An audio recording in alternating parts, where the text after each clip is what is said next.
ตกพากันตกใจค่าไฟเดือนนี้พี่น้องจากปกติเดือนที่แล้ว220 บาทเป็นเงินกีบ150,000กีบพี่น้องตกมาเดือนนี้ราคาพุ่งขึ้นไปฮอด2,490 บาทเป็นเงินกีบอยู่ที่1,690,000พี่น้องป้าพากันตกใจพี่น้องเลย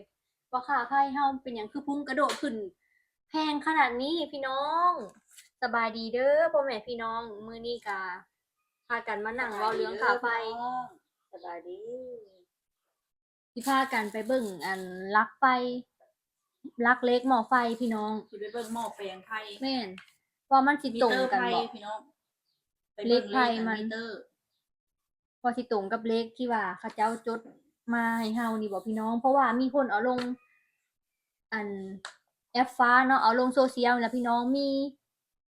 เป็นคือกันเลยที่ว่าแต่ละเดือนเพิ่นเสียบ่ได้แพงแต่ว่าเดือนต่อมาน่ะเพิ่นเสียแพงแล้วเพิ่นไปเบิ่งน่ะเลขมันบ่ตรงกันเพิ่นว่าเนาะเฮาก็โอ้ยพี่น้องสร้างมาขึ้นแพงกะดอกกระเดียมีแล้วเพิ่นก็ได้ไปสอบถามไฟฟ้าเพิ่นพุ่นแหละตอนสมัยเฮายังน้อยปกติพี่น้องหลายทบเลยบ่แม่นว่าทบครึ่งได้คือแม่เพิ่นเสียนี่เนาะแสนปลาย155 200,000นี่ก็ถือว่าขึ้นแพงอะไร200,000นะพี่น้องก็ยังแบบจ่ายเนาะบัดนี้แล้วมันเกินไปแบบหลายทบเลยนะพี่น้องจากหลักร้อยเป็นหลักพันบาทแพงสุดเฮือนเฮานี่300,000พี่น้องเฮือนเฮานี่แพงสุดๆเลยเนาะแม่เพราะเนาะว่าเครื่องใช้ไฟฟ้าก็บ่ได้ช่วงนี้แฮงบ่ได้ใช้พัดลมเลยแม่นยามหนาวพี่น้องที่ใช้ไฟฟ้าก็มีแต่ตู้เย็นเนาะแม่นก็เลยตกใจผิดปกติถ้าว่ายามหลังร้อนนี้หลังเดียวได้นี่พี่น้องบ่เกี่ยวกับเงินสามีเด้อเงินสามีก็จ่ายต่างหากเงินสามีนะ120,000กีบพี่น้องเพราะว่าเงินสามีก็ยังบ่ทันมีเครื่องใช้ไฟฟ้าพี่น้องยังบ่ได้ใช้เครื่องใช้ไฟฟ้าเลยอันนี้คือเฮือนนี่หลังเดียวเด้อพี่น้องพี่สร้างมาขึ้นหลายกระดอมีแท้แต่ไฟแล้วก็อันตู้เย็นน้อยอันนึงวันนี้ก็โทรถามเนาะผู้ที่ว่ารับผิดชอบไฟเขตนี้เพิ่นบอกว่าให้ถ่ายรูปเล็กไฟในใบบินให้เพิ่นเบิ่งแล้วก็รูปเล็กไฟในกงเตอร์ไฟเนาะพี่น้องให้เพิ่นเบิ่งว่ามันสิเป็นแนวใดว่ามันตรงกันนี่บ่มันสิก้าวกระโดดหลายบ่จากเล็กหม้อไฟกับในบินนะพี่น้องก็สิถ่ายให้เพิ่นเบิ่งเนาะเฮาก็สิพากันย่างไปเบิ่งหม้อไฟอยู่พุ่นล่ะตกใจแฮงสิเอาเงินไสน้อมาจ่ายค่าไฟพี่น้องจักแพงพี่น้องเอ้ยก้าวกระโดดพี่ซ้ำขึ้นกระโดดกระเดียจาก220 บาทวันนี้ผัดพุ่งขึ้นมาเป็น2,490 บาทพี่น้องสามีคุ้นๆว่าอันคล้ายๆคือมีข่าวอันค่าไฟอันอยู่ลาวนะขึ้นช่วงหนึ่งอ่ะเด้แม่นที่ว่ามีอันท่านจักชื่อหยังแล้วเพิ่นไล่ออกจากอย่างนี้ก็มีข่าวดังใหญ่ๆช่วงนึงมีความผิดพลาดเนาะทางด้านนั้นไฟฟ้านี่แหละก็หลายคนเดือดร้อนนะพี่น้องเดือดร้อนเรื่องไฟฟ้าแพงเนาะแต่ว่ารอบนี้เนี่ยเฮาก็ยังบ่ได้ถามอันเพื่อนบ้านเนาะมีไผถูกคือกันบ่ค่าไฟขึ้นแพงนี่มีแต่เฮาสิเบิ่งของเฮาก่อนเดี๋ยวเฮาอันได้ผ่านในหมู่บ้านแล้วจังสิลองถามเบิ่งเนาะถามเอ้ยอ๋อนะเพิ่นเปิดถามเอ้ยอ๋อเบิ่งถามเอื้อยถามห้านที่เพิ่นขายของเนาะพี่น้องที่เพิ่นแช่ตู้แช่ตู้แช่ขายของนะว่าราคาเท่าใดหน่วย1แล้วก็มีตู้แช่หน่วย1แล้วก็มีตู้น้ำกระแลมหน่วย1นั่นหน่วยนั้นแม่นๆถามเบิ่งอันแม่เพิ่นก็ยังเมื่อยๆพี่น้องเอ้ยเพิ่นว่าโอ๊ยแม่อยากย่างออกกำลังกายให้อันกล้ามเนื้อมันได้อันนั้นแน่นะพี่น้องได้ออกกำลังกายสามีย่างเข้ามาลิ้นน้ำแม่พี่น้องแม่เพิ่นบ่ได้เข้าไปหาสามีเนาะก็เลยว่าสิพาแม่เพิ่นย่างเลยพี่น้อง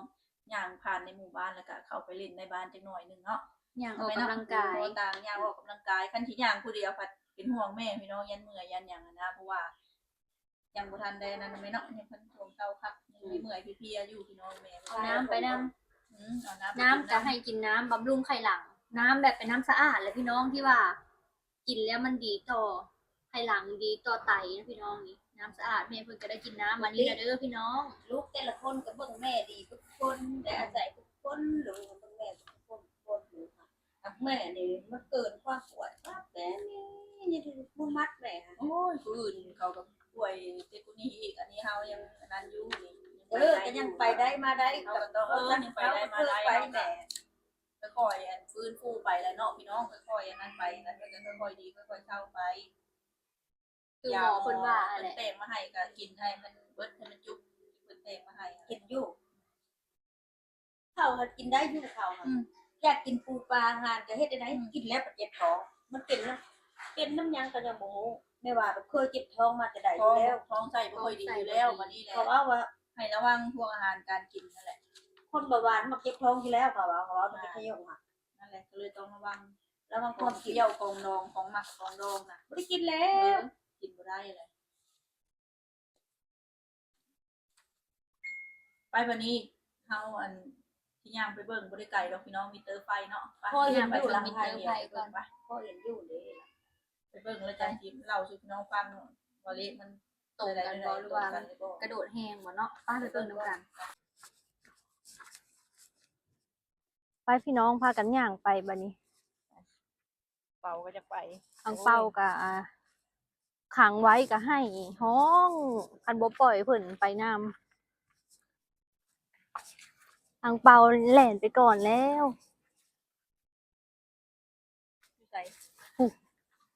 บ่อนที่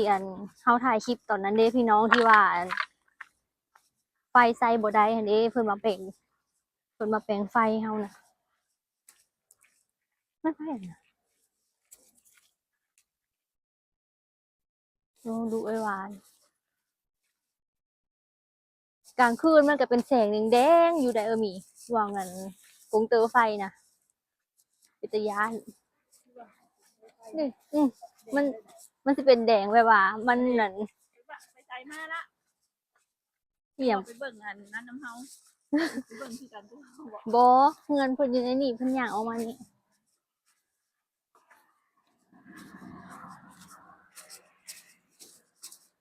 มาถึงแล้วพี่น้องฮอดแล้วมาเบิ่งแล้วมันผิดปกติอีหลีพี่น้องคือมันสิดีดไปดีดมาระหว่างนี่พี่น้องมันดีดไปดีดมามันเป็นเท่าใดอันนี้พี่น้องมันดีดไปดีดมาระหว่าง2เลขนี่ค่ะแต่ค่าไฟมันแพงเหมือนลองสิส่งถามไฟฟ้าเพิ่นเบิ่งเนาะไปเอาหน่อไม้มาพี่น้องนี่ได้หลายเติบเนาะนี่ทั้งแหนงทั้งหน่อพี่น้องมื้อนี้ได้หลายขนาดสิเฮ็ดแนวใดเนาะเรื่องค่าไฟกับสิเฮ็ดแนวใดดีเรื่องแม่หว่าพี่น้องสาวซุกเพิ่นก็ว่าเก็บเงินออกเงินกันเฮ็ดพาสปอร์ตให้แม่หว่าเนาะพี่น้องเผื่อว่าเวลาแบบฉุกเฉินมาหรือว่า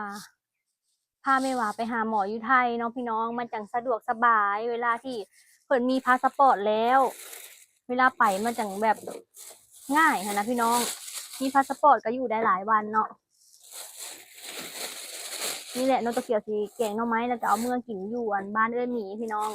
เอื้อหมีเพิ่นก็มีเวียกด่วนเรื่องบ้านเพิ่นคนที่เพิ่นรับเหมาบ้านเอื้อหมีนะเพิ่นสิมาแก้หลังคาให้นะพี่น้องแก้หลังคาบ้านเอื้อหมีเพิ่นก็ย่างน้ำบ้านน้ำเฮือนเพิ่นก็เลยว่าสิแกงเข้าไปกินแล้วก็ร่วมกันพี่น้องว่าสิเอานั่นใดดีพี่น้องเลยแต่ว่าเรื่องค่าไผ่แหละยันแม่นน้องโตเกียวเป็นคนจ่ายพี่น้องเพราะว่าสาเหตุอาจจะมาจากน้องโตเกียวก็คือน้องโตเกียวนะล้างตู้เย็นเนาะพี่น้องเมื่อเดือนที่แล้วล้างตู้เย็นและน้องโตเกียวนะล้างขอบมันนะพี่น้องขอบตู้เย็นและอาจจะเฮ็ดให้ตู้เย็นนะมันปิดบ่สนิทและเฮ็ดให้ไฟมันรั่วหรือว่าไฟมันแบบตู้เย็นกินไฟนะพี่น้องเฮ็ดให้มันตู้เย็นมันบ่แจ็บและตู้เย็นกินไฟสาเหตุอาจจะมาจากน้องโตเกียวล้างตู้เย็นเนาะพี่น้องความผิดมาจากน้องโตเกียวพี่น้องเอ้ยอาจจะแม่นน้องโตเกียวเป็นคนจ่ายค่าไฟประมาณ 2,000 กว่าบาทเนาะแล้วก็สิปรึกษากันเรื่องแม่หวานและพี่น้องว่าสิเฮ็ดแนวใดเกิดมาชาตินี้ก็มีแม่ผู้เดียวพี่น้องเอ้ยก็เบิ่งเอาเพิ่น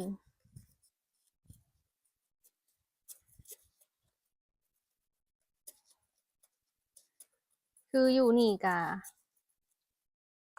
น้องโตเกียวก็อยู่กับแม่2 คนพี่น้องสาวสุกก็เมื่อนอนอยู่บ้านเอ้ยหมีเนาะปรึกษาหารือกันเบิ่งว่าเฮ็ดแนวใดดีเนาะ ถ้าเมื่อว่าแม่ว่าเมื่ออยู่พุ่นบ่พี่น้องอยู่บ้านหมีพุ่นเนาะมันจังอยู่หลายคนหั้นนะก็ลองปรึกษากันเบิ่งแล้วก็ถามแม่เพิ่นเนาะพี่น้องว่าแม่เพิ่นสิว่าแนวใดน้องตัวเกียวก็ซื้อเครื่องแกงมาเนาะพี่น้องซื้อเฮ็ดแล้วก็มีอันผักสะแงะเนาะในตู้ค่ะเฮ็ดเฟืองแกงใส่เฮ็ดเข็มทองเนาะแกงใส่หน่อไม้มื้อนี้หน่อไม้สดก็คือสิแซ่บอีดอกพี่น้อง น้องโตเกียวกันนึ่งข้าวแล้วก็เอาแกงหน่อไม้มาให้หมีพี่น้องนี่ ได้แล้วกับข้าวแรงพี่น้องเรามีกำลังคิดอยู่อุ้ยกินข้าวกับหยังเด้ว่ะ หลายเติบพอได้แกงหน่อไม้สดแล้วตั้งแซ่บเด้ อืม แซ่บพี่น้องเอ้ย เห็นอยู่ออกมาทางประตูกับแม่อ้าวว่าน้องไม้โนใหญ่จำแข แม่ น น นี่วะ ดีใจขนาดเห็ แม่ น เพิ่ มื น อ ว่า นะ ว่าตัวเกียวว่าสิเอาไปแกงเอานั่นนี่แล้วว่ะ มือไปเอามาขามกับแม่เด้พี่น้องเลยเห็นหน่อไม้ใหญ่ดีใจขนาดเลยเพราะว่าหน่อไม้ยามนี้มันก็แซ่บ มันทำไมยามแรงไม่อึดพี่น้อง แม่นคือมื้อนี้ก็มาหาหมีพี่น้องมาเล่าเรื่องไปดูดวงให้แม่หวามาว่าเป็นยังไงเนาะบ่แม่นได้ครั้งที่1น่ะไปเบิ่งแล้วไปดูดวงมาแล้วครั้งหนึงแล้วแม่เพิ่นน่ะอาการหนักขึ้นและเพิ่นให้ไปดูดวงอีกกับหมอท่านหนึงเนาะพี่น้องรู้สึกว่าคิวแห้งหมี อืม น้องตะเกียวกาเก็บดอกไม้แต่ว่าเงินน่ะต้องเป็นเงินของแม่หวาเนาะ อืม มันถึงสิคิวมันถึงจะแม่นเนาะพี่น้องน้องตะเกียวเก็บดอกไม้มาให้แม่เพิ่นนั่นอธิษฐานพร้อมกับเงินเนาะอธิษฐานว่าให้เคสให้คิวเด้อบ่ให้ปิดให้บังนางคำว่าแก้วเจริญแม่เพิ่นก็นกใส่เนาะพี่น้องว่า ไปเบิ่งไพ่ให้เคสให้คิวเป็นแนวใดกาให้ออกมาในไพ่เลยวันนี้น้องตะเกียวนะพ่อจะไปฮอดเนาะพี่น้อง ยังบ่ได้เว้านำหมอจักคำพี่น้องยังบ่ได้เว้านำหมอดูจักคำเลย ไปแล้วก็แต่งขันหาเนาะแต่งขันหาเรียบร้อยแล้วก็ยกอธิษฐาน โอ้ยว่ามื้อนี้ก็มาเบิ่งหมอให้แม่เบิ่งดวงให้แม่ พี่น้องให้เคล็ดให้คิ้วให้แม่นให้หย่ำเด้อเป็นหยังกะให้ออกมาในไพ่เลยบ่ให้ปิดบ่ให้บังแล้วก็ยกอธิษฐานได้บ่ได้เว้าออกมาได้มีอธิษฐานในใจได้อพี่น้อง แล้วก็ยกขันไปให้เพิ่นแล้วเพิ่นก็เอาไพ่ใส่แล้วเพิ่นก็ทำพิธีซะ เบิ่งหมอให้ไผเนาะเบิ่งให้แม่บ่เพิ่นว่าเบิ่งให้แม่บ่เพิ่นว่าเบิ่งหมอให้แม่ว่าเฮ้ยได้เพิ่นฮู้ว่ามีเบิ่งหมอให้แม่บ่เพิ่นทักน้องโตเกียวพี่น้องน้องโตเกียวก็โอ้เนาะเพิ่นคือฮู้โดยแม่นแล้วก็เลยว่าวันนี้เพิ่นแหละว่าสระไผมาเนาะเฮาก็ตัดไผพี่น้อง ตัดไผแล้วก็เฮาก็บ่ได้บอกได้ว่าแม่เป็นหยังแม่บ่สบายบ่ได้เว้าจักคำเลยเพิ่นก็ย้ายไผออกมาโอ้แม่ช่วงนี้สุขภาพบ่ค่อยดีเนาะ อืม เพิ่นเว้าสุขภาพบ่ค่อยดีย่างก็คือสิล้มเนาะเพิ่นเว้า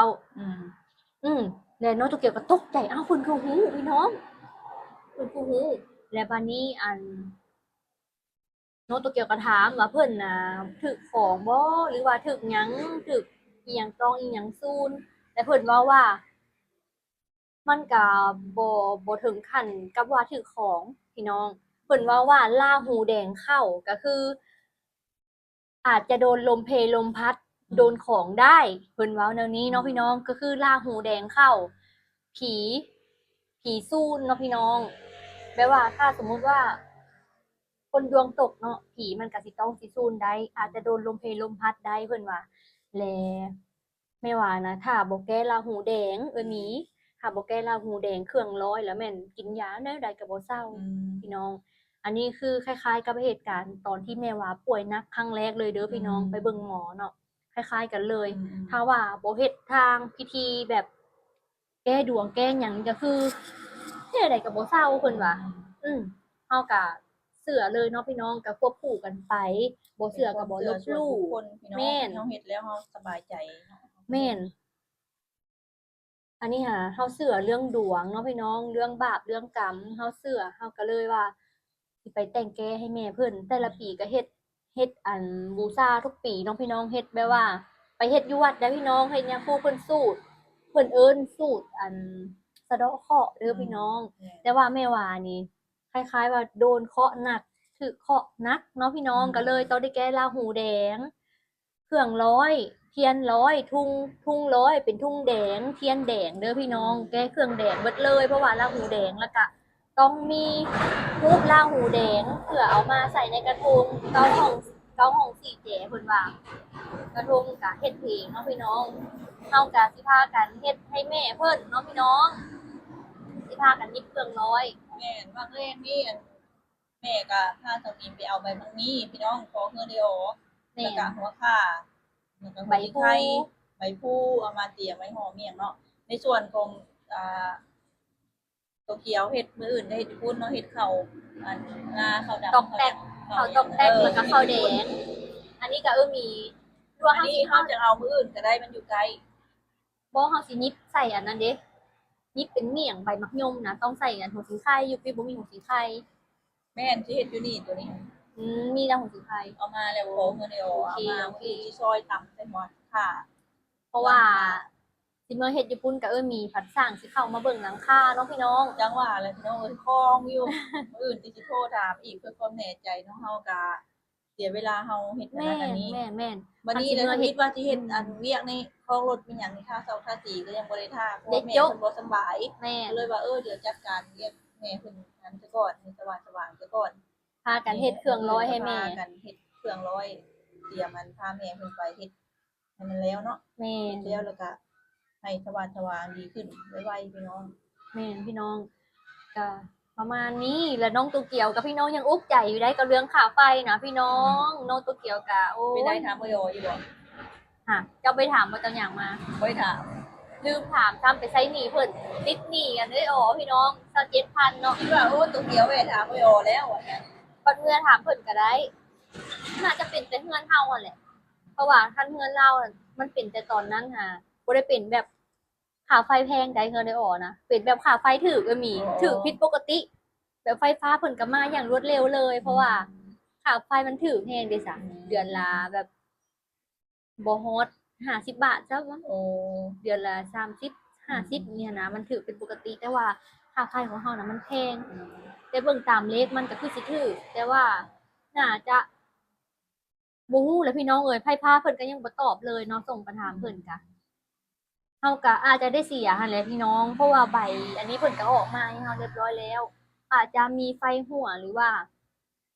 ไฟมันเป็นแนวใดเนาะเพราะว่าไฟเฮือนเฮาน่ะมันเคยหัวเด้พี่น้อง แม่นอะไร โนนโตเกียวโรดตกมาปีใหม่ปี2026มีแต่แนวเสียเงินพี่น้อง ก็ว่าสิไปเบิ่งหมอนะไปดูดวงพี่น้อง เพราะว่า ปีนี้มีแต่แนวเสียเงินตั้งแต่ซ่อมโทรศัพท์เนาะพี่น้อง โทรศัพท์ก็ซ่อมแล้วก็ยังมีอาการแบบน็อกอีกได้พี่น้องน็อกว่าสิได้เสียเงินอีกแล้วละผัด ดับไปมื้อหนึ่งแล้วมาใช้งานได้อีกพี่น้อง แต่ก็ต้องได้ซ่อมมาแหละถ้ามันดับอีกเนาะโนโตเกียวก็เสียเงินไป 2,000 บาท วันนี้มาผัดสิได้เสียค่าไฟอีก 2,490 บาทพี่น้อง แล้วผัดสิได้มาเสียเงิน เก็บเงินออกเงินกันเฮ็ดพาสปอร์ตให้แม่หวาอีกพี่น้องโนโตเกียวนะป๊าดตัวมีแต่แนวเสียเงินอหลีแต่นี่ฮะสิไปดูดวงกาผู้นแหละเฮ็ดแต่งแก้เครื่องร้อยให้แม่แล้วก่อนพี่น้อง คือเอ้ยมีก็สิไปเบิ่งไปเฮ็ดนำกันเลยเฮ็ดอัน เคยเบิ่งอยู่ แต่ ได้ ละ พี่ ปี น้องสามีเคยเบิ่งอยู่หมอดูที่อันเฮาไปเบิ่งที่ตกเกียวไปเบิ่งให้แม่นี่เรามีเบิ่งแต่ปีกายนี่เบิ่งแต่ปีกายนี่แหละอันเพิ่นบอกให้ไปเฮ็ดแต่งแก้แบบนี้แหละ ตั้งแต่อันเดือน4สงกรานต์ปีกายนี่ก็มีก็บ่ได้ไปเฮ็ดเลยพี่น้องก็เลยเจอแต่ปัญหาแล้วก็มีแต่เรื่องเสียเงินมีหยังนี่แหละ คือแต่ละ พี่ ค น้อง น เห็น น่ะ นี่แหละนี่เกี่ยวกับเพื่อนนี่แหละก็มีก็บ่ได้ไปเฮ็ดเลยจนน้องตกเกียวบอกว่าเฮ็ดเลยว่าเฮ็ดพร้อมกันเลยว่า แม่นไปเฮ็ดพร้อมกัน แล้วแล้วก็อาทิตย์ถัดไปแล้วจะเฮ็ดว่าซั่นนะพี่น้อง ไปเบิ่งดวงกันแล้วแต่เคาะหนักเคาะเบาเคาะกลางเด้อพี่น้อง คือเครื่องแต่งแก้กับมันจะบ่คือกันเด้อคือแม่ว่าราหูแดง บางคนอาจจะโดนราหูดำแบบนี้นะพี่น้อง อาจจะโดนปีทรงแบบนี้เนาะก็บ่คือกันพี่น้องเอ้ยก็เลยว่าต้องไปเบิ่ง แต่งแบบว่าแต่งแบบกระทงหางงัวบอกไปเลย กระทงนั้นนางงัวสีเจเกาห้องบางไม้เกาอย่างธรรมดาของเจ้าน่ะ แบบเป็นนั้นทุ่งธรรมดา อืม แต่ว่าไม่ว่าต้องเป็นทุ่งแดงเทียนแดงราหูแดงเนาะพี่น้อง แต่ว่าน้องตัวเกี่ยวนี่ยังบ่ฮู้พี่น้องเดียวกับสิไป ไปเบิ่งใหม่อีกรอบ ดูดวงใหม่ เพราะว่าปีนี้ยังไม่ได้ดูเนาะส่วนหลายบ่ค่อยได้ดูดวงได้น้องตัว ค่า เกี่ยว คาย พี่ แพ น้อง งบ่อย่าคืออย่า ค่าคาย40 บาทเด้อพี่น้อง ค่าคาย 20,000 กีบบ าทพี่น้อง 20,000 กีบ ถามได้หลายคำถามเลย แม่นคือไปเบิ่งให้แม่เพิ่นก็ถามแต่เรื่องแม่เพิ่นได้พี่น้องเพราะว่าเป็นดวงของแม่เนาะเอาแหละมื้อใหม่จะไปเบิ่งพุ่นแหละแล้วสวัสดิ์สว่างพี่ เรา น้อง มีไป เอ้ย หาถามบ่ค่อยคุ้มถาม3คำถาม4คำถามเบิดแล้ว เอา มัน จด ลาเงินเพิ่นพูดคำถาม ไป เอาจดเอาก็ได้ โอ้ถามยังง้อว่ะ จดเอาก็มีจดใส่เจียไปเรื่อยๆไปเนาะโน้ตเกี่ยวกับสิจดก่อนเพราะว่าไปฮ้อนเนี่ยบางเทื่อคนหลายเฮาก็ลืมเฮาตื่นเต้น คนหลายคนรอคิวต่อจะเข้านะพี่น้องมันผัดมันกดดันก็เลยว่าเอาถามแล้วก็ลืมมันเบิดแล้วว่ะเบิดแล้วกันยอแต่ว่าโน้ตเกี่ยวสิไปแต่เช้าเด้ไปเบิ่งค่ะคือมือไปให้แม่เพิ่นก็มีแต่2คนเพิ่นมาเบิ่งก่อนหน้าเฮาไปแต่เช้าแล้วคนบ่หลายถ้าไปตอนบ่ายแหละคนอยู่ทางไกลเพิ่นมาคนหลายพี่น้องเอ้ยก็สิประมาณนั้นแหละพี่น้องมื้อนี้ก็ได้เนาะเนาะพี่น้องสำหรับคลิปนี้ฝากพ่อแม่พี่น้องเป็นกำลังใจโดยการบ่กดข้ามโฆษณาเด้อพบกันใหม่คลิปหน้าพี่น้องสบายดี เด้อพี่น้องบ๊ายบาย